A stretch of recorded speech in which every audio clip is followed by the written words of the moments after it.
Hi!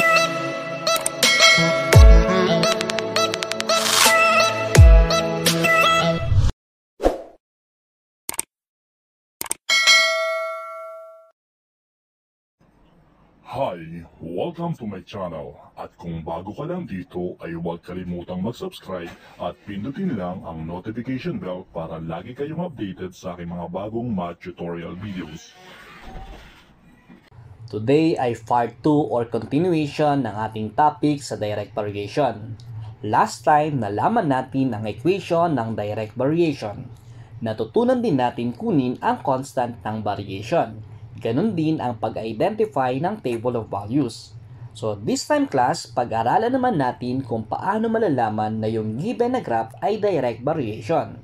So actually, mas madaling i-identify ang graph kung ito ay direct variation or not.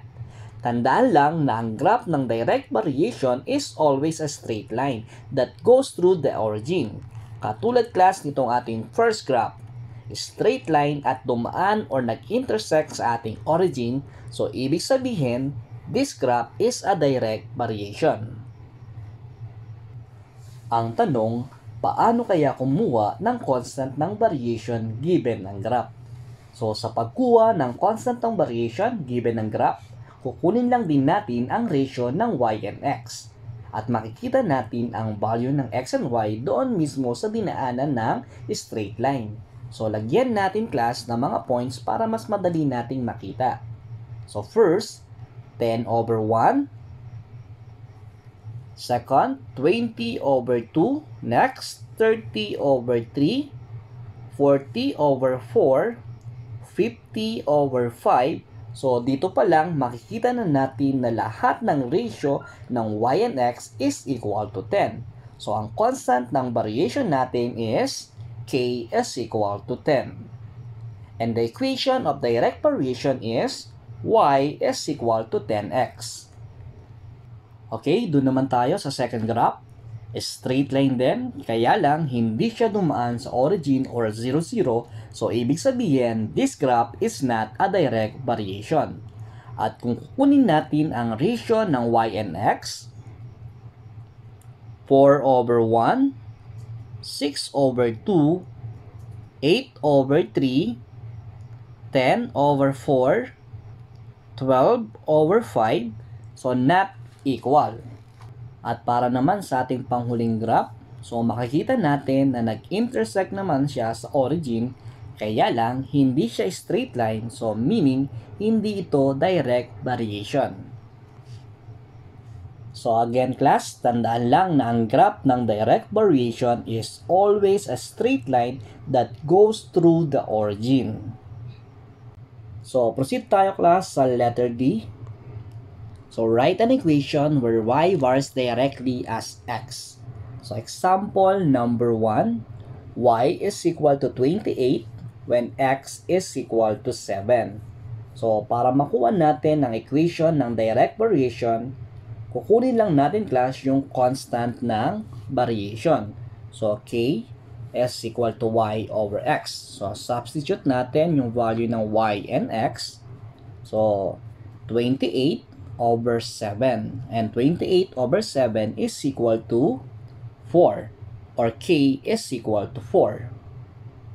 Then, substitute the value of k.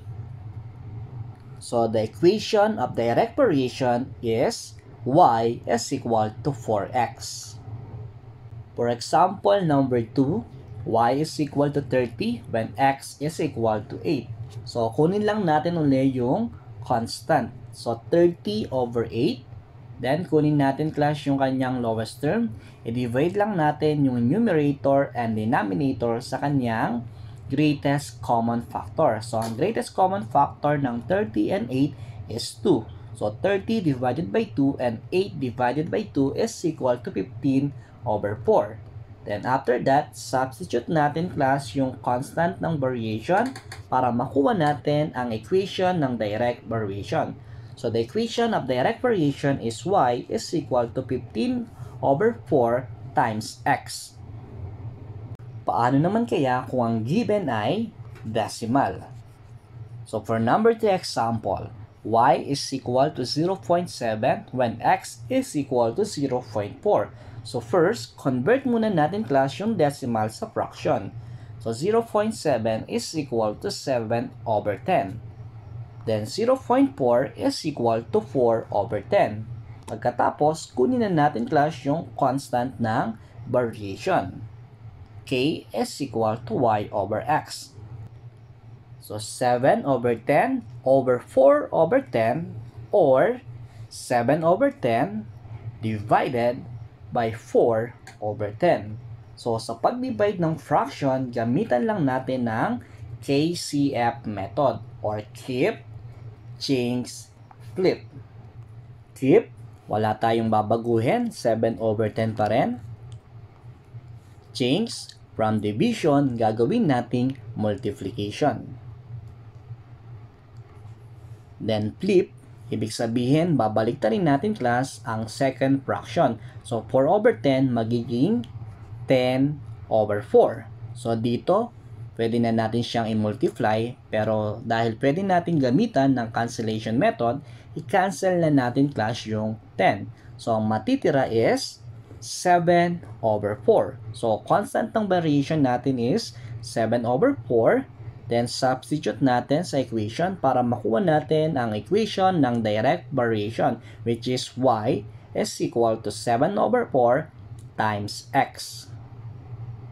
So proceed tayo sa letter E. In each of the following, y varies directly as x, find the values as indicated. So if y is equal to 8 when x is equal to 24, find y when x is equal to 6.